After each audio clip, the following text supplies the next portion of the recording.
त्या मंत्रिमंडळ बैठकीमध्ये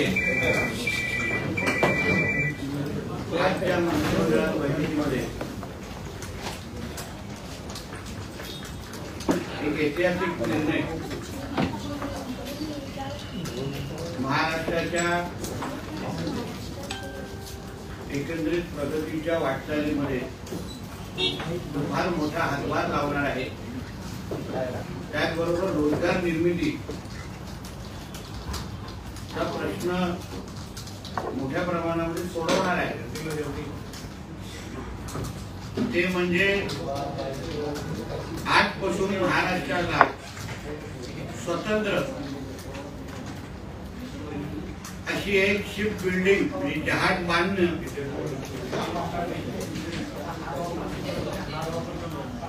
जहाज दुरुस्ती आणि जहाज पुनर्वापर याचं धोरण निश्चित करण्यात आलेलं आहे।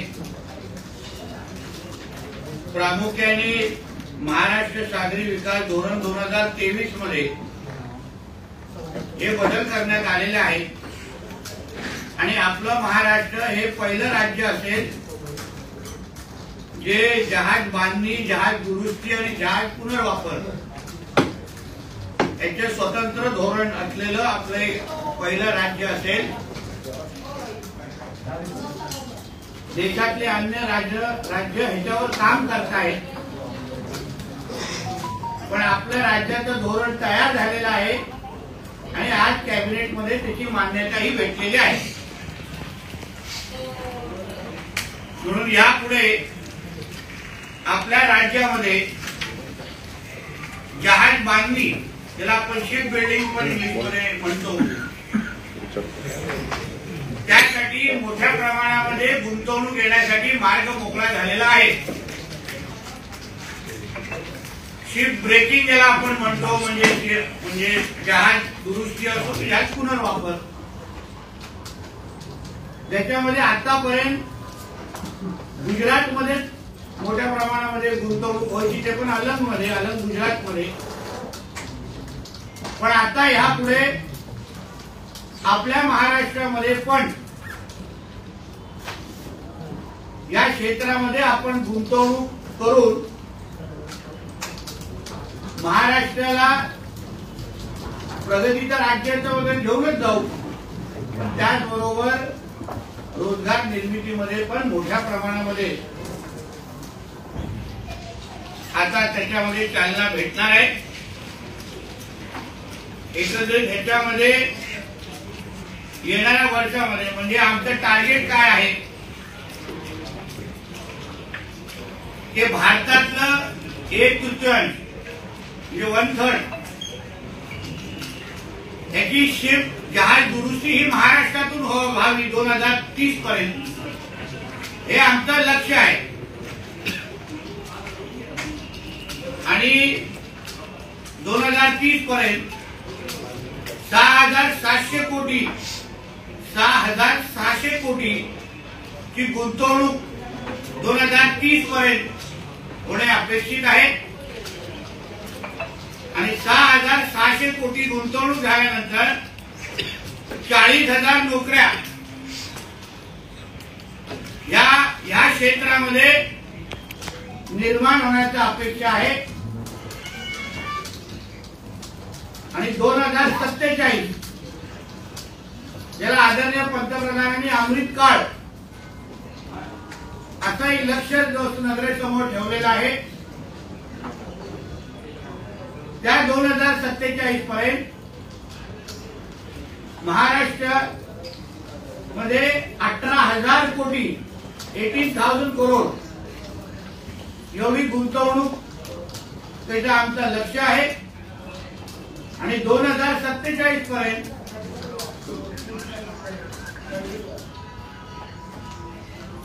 3,30,000 एवढ्या नोकऱ्या या जहाज दुरुस्ती आणि जहाज बांधणी या क्षेत्रामध्ये निर्माण होण्याची सगळे चिन्ह आहेत किंवा त्याच्यामध्ये शक्यता आहे। आणि त्या दृष्टिकोनातून हे धोरण लागू होणार आहे त्यानुसार मोठ्या प्रमाणामध्ये गुंतवणूक आता आपल्या राज्यामध्ये यायला सुरू होईल।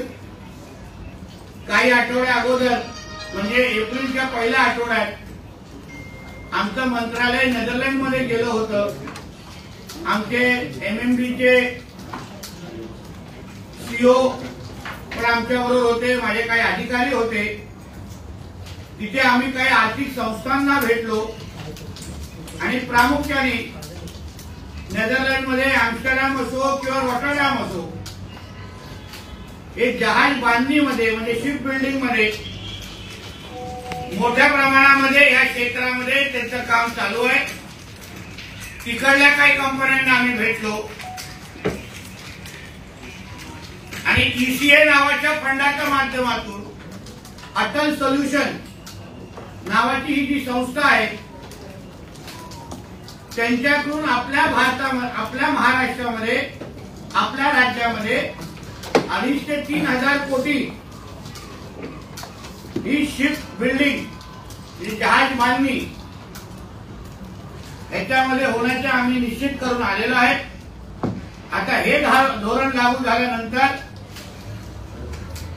एका बाजूने आपल्याला गुंतवणूक येणार, रोजगार येणार, पण त्याचबरोबर महाराष्ट्र मॅरीटाईम बोर्ड जो बंदर खात्याच्या अंतर्गत येत आहे त्याच्यासाठी पण मोठ्या प्रमाणामध्ये महसूल उत्पन्न होण्याचे मोठ्या प्रमाणामध्ये दालन उघडे झालेले आहेत।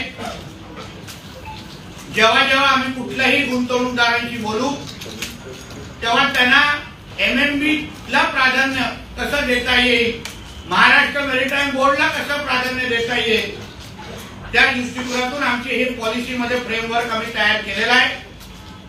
एक महत्वाची बाब या धोरणामध्ये आम्ही टाकलेली आहे ती म्हणजे या जहाज दुरुस्ती, जहाज बांधणी या क्षेत्रामध्ये जो स्किल आम्हाला लागणार आहे, जो रोजगार आम्ही निर्माण करणार आहे त्यासाठी आपल्या तरुण तरुणींना इंटर्नशिप साठी किंवा छोटे क्रॅश कोर्स करून देण्यासाठी त्या देशामध्ये आम्ही ऍडमिशन असो किंवा त्या स्कॉलरशिप मध्ये पण मदत करण्याची तरतूद या पॉलिसीमध्ये आम्ही त्याचा उल्लेख केलेला आहे। जेणेकरून उद्या जो आम्हाला स्किल या जहाज बांधणीसाठी लागत असेल तर ते बाहेरच्या देशातून अन्य राज्यातून न आणता आम्ही आमच्या तरुण तरुणींना याच्यासाठी तयार करण्यासाठी आम्ही काही उल्लेख आमच्या या धोरणामध्ये केलेला आहे। आदरणीय देशाचे पंतप्रधान मोदीजींनी ज्या पद्धतीने 25,000 कोटी मॅरीटाईम डेव्हलपमेंट फंड म्हणून या वेळीच्या या वर्षाच्या अर्थसंकल्पामध्ये त्याची तरतूद केलेली आहे। म्हणजे शिप बांधणीला म्हणजे जहाज बांधणीला जो आज आपल्या देशामध्ये त्याला प्रोत्साहन दिलं जात आहे त्याच्यामध्ये आपला महाराष्ट्र आमच्या देवेंद्र फडणवीसजींच्या नेतृत्वाखाली असलेल्या सरकारच्या माध्यमातून अग्र क्रमांकावर राहावं या दृष्टिकोनातून हे धोरण आम्ही सुरू केलेलं आहे। यासाठी मी महाराष्ट्राचे मुख्यमंत्री आदरणीय देवेंद्र फडणवीसजी, आमचे उपमुख्यमंत्री आदरणीय एकनाथ शिंदे साहेब, दुसरे उपमुख्यमंत्री आदरणीय अजितदादा पवार आणि माझ्या सर्व पूर्ण मंत्रिमंडळाचं मी मनापासून त्यांचे आभार मानतो की त्यांनी आमच्या बंदरे खात्याच्या माध्यमातून अशा पद्धतीच्या धोरणाला आणण्यासाठी आम्हाला प्रोत्साहन केलं। आज मंत्रिमंडळाची मान्यता दिली। एक छोटा उल्लेख जाता जाता एवढंच करेन की आज जगामध्ये वर्ल्ड मॅपवर फक्त चायनाच 50% या जहाज बांधणीला प्रोत्साहन म्हणजे त्याच्यामध्ये कॉन्ट्रीब्युशन करत आहे। 50% चीन आहे, जपान 15% आहे आणि साऊथ कोरिया हे 88% आहे, म्हणजे 28% आहे। म्हणजे आपण विचार करा 28% साऊथ कोरिया, 15% जपान, चीन 50% आणि भारत शिप बिल्डिंग मध्ये फक्त 1% आजच्या तारखेला आहे. हे जे काही प्रयत्न केंद्र सरकार करत आहे, जो काही $5 ट्रिलियन इकॉनॉमी बनवण्याचा टार्गेट जो आपल्या केंद्र सरकारचा आहे, त्यांच्यामध्ये सर्वात मोठा हातभार हा आमच्या महाराष्ट्राचा असेल. हा नजरेसमोर ठेवूनच आम्ही अशी पद्धतीची पॉलिसी आणि धोरण आणलेलं आहे. हिंदीमध्ये पहिले प्रश्नोत्तर कोणत्या ठिकाणांवर होईल साधारण? प्रामुख्याने बाबा आज धोरण आणलेलं आहे. नाही, गुजरातने जसं अलंगमध्ये शिप ब्रेकिंग साहब तयार केलेलं आहे आणि देशभरातून काही शिप ब्रेकिंगचं असेल तर तिथे जातं. तशी आपण जागा एवढी मोठी आपल्याकडे कुठे लोकेट केली आहे का? कारण हे त्यांचे रिक्वायरमेंट असतात. समुद्र किनारी असो काय त्यांचे रिक्वायरमेंट असतात. त्या रिक्वायरमेंट प्रमाणे आम्ही काही भाग निश्चित केलेले आहेत. जसे जसे प्रस्ताव आमच्याकडे शिप बिल्डिंगचे येतील, जहाज बांधणीचे येतील, त्यांना महाराष्ट्र मेरिटाईम बोर्डच्या माध्यमातून जे काही सहकार्य मार्गदर्शन असेल ते सगळं मार्गदर्शन आमच्या माध्यमातून आम्ही करू. कुठल्या बंदराची किंवा किनारपट्टीची तुम्ही निवड केलेली काय बोललो हे तुम्हाला ऐकलं मी आताच्या पॉलिसी आणलेली आहे.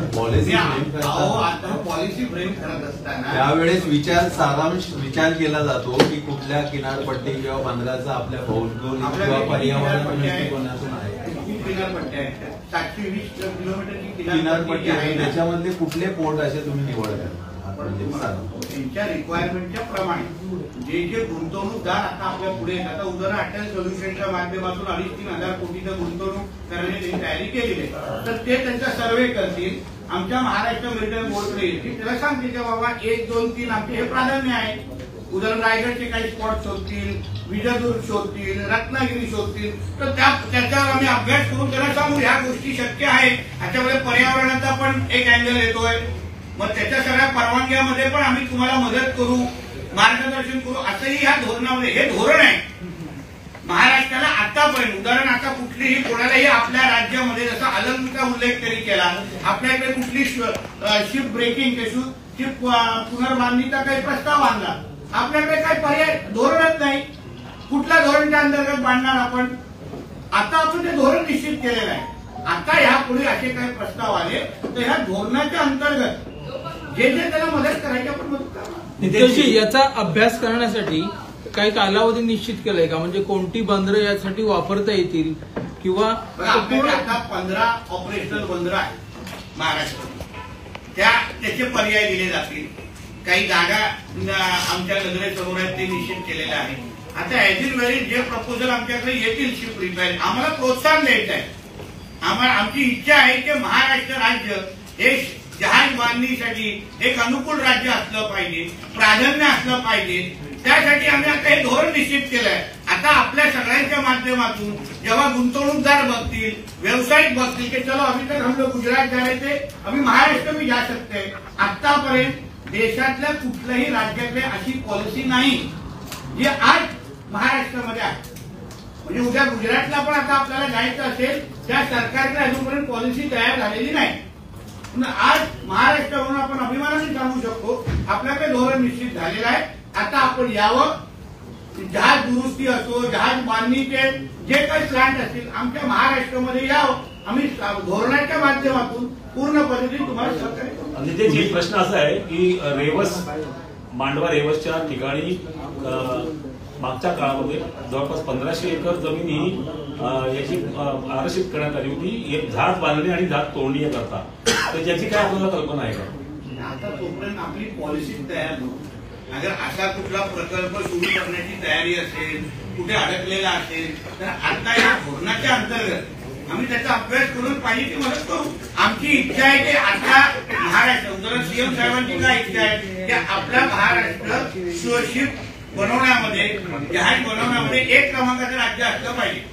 तर त्या अंतर्गत लागणारी जी मदत आहे महाराष्ट्र सरकार म्हणून अशा प्रकल्प तुम्ही बोलताय किंवा अन्य जे नवीन प्रकल्पांना आम्ही करू. मरीन क्लस्टरचं पण काही हे विचार होणार आहे मरीन प्लस. आता ते ह्या धोरणामध्ये आणायचं उल्लेख, हे धोरण फक्त जहाज बांधणी आणि जहाज पुनर्बांधणीचा विषय आहे आणि जहाज दुरुस्त.